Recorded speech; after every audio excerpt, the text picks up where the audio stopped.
የታጠቀ አንዴም እየፈታ ገብርኤል ሲያበስርሽ በፍጹም ሰላምታ ይኩነኒ ብለሽ ስትቀበይው መለኮት እንዴት ነው የተዋሃደው?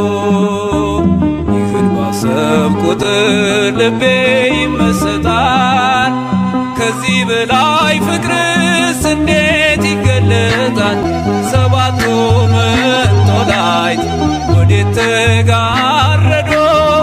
ሰባቱ መብራቶች ወዴት ተሰናዶ? ታናሽ ሙሽራ ነሽ የ15 ዓመት ባንቺ ላይ ሲፈጸም